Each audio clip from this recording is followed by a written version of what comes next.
بسم اللہ الرحمن الرحیم۔ درس حدیث سبق نمبر 38۔ سورہ فاتحہ کے ختم پر آمین زور سے کہے یا آہستہ کہیں؟ حضرت ابو ہریرہ رضی اللہ تعالیٰ عنہ سے روایت ہے کہ رسول اللہ صلی اللہ علیہ وسلم نے فرمایا کہ جب امام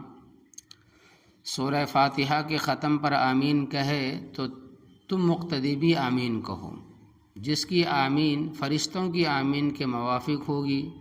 اس کے سابقہ گناہ معاف کر دیے جائیں گے۔ اللہ اکبر۔ یعنی کہ جس کی آمین فرشتوں کی آمین کے موافق ہوگی اس کے اگلے سابقہ گناہ یعنی کہ جو سابقہ گناہ ہے وہ معاف کر دیے جائیں گے۔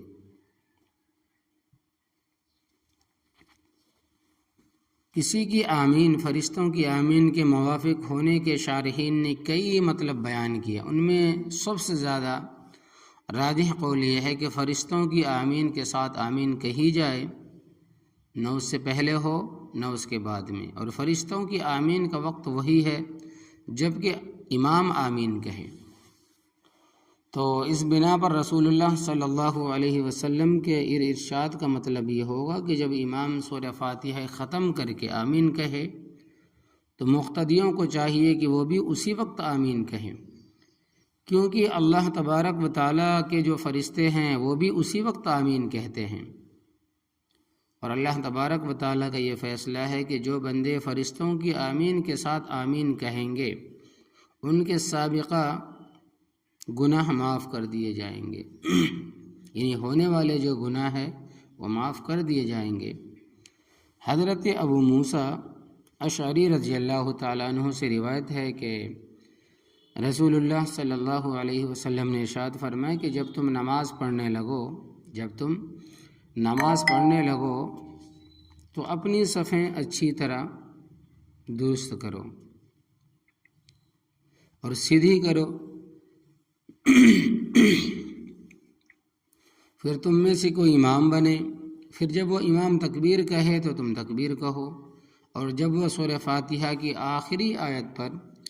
غیر المغضوب علیہم ولا الضالین پڑھے تو تم آمین کہو، یعنی اے اللہ قبول فرما۔ جب تم ایسا کرو گے تو اللہ تبارک و تعالیٰ سورہ فاتحہ میں مانگی ہوئی ہدایت قبول فرمائے گا، قبول اللہ تبارک و تعالیٰ فرما لے گا۔ آمین دراصل قبولیتی دعا کی درخواست ہے، اور سورہ فاتحہ جو ہے فرماتے ہیں کہ اللہ تبارک و تعالیٰ کی تعریف ہے، اس کے اندر کی بھی رعائی ہے، اور اللہ تبارک و تعالیٰ سے دعا مانگنا ہے،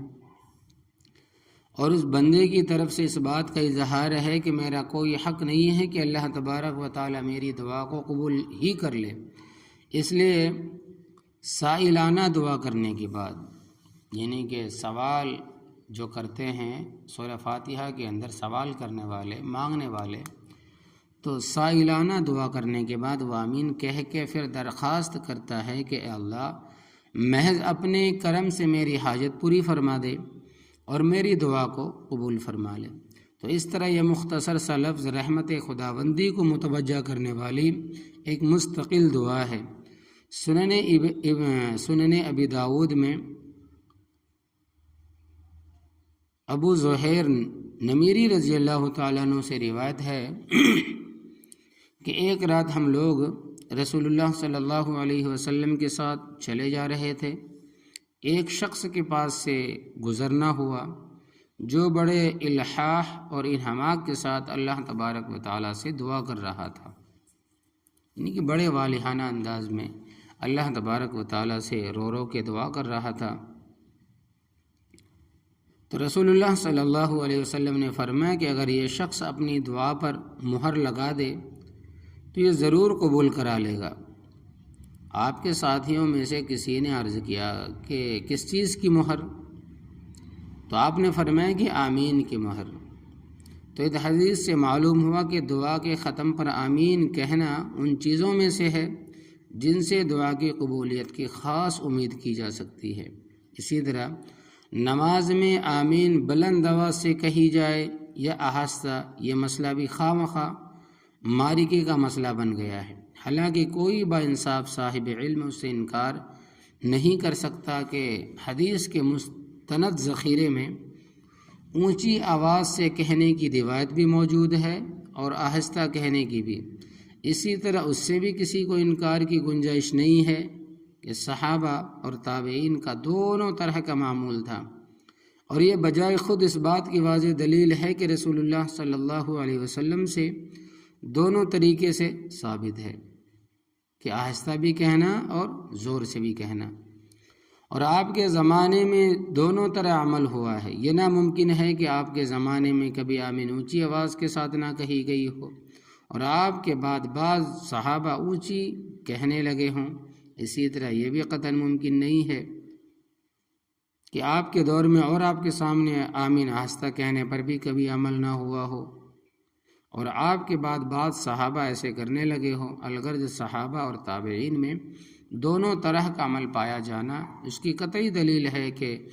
عہد نبی صلی اللہ علیہ وسلم میں دونوں طرح کا عمل ہوا ہے۔ بعد میں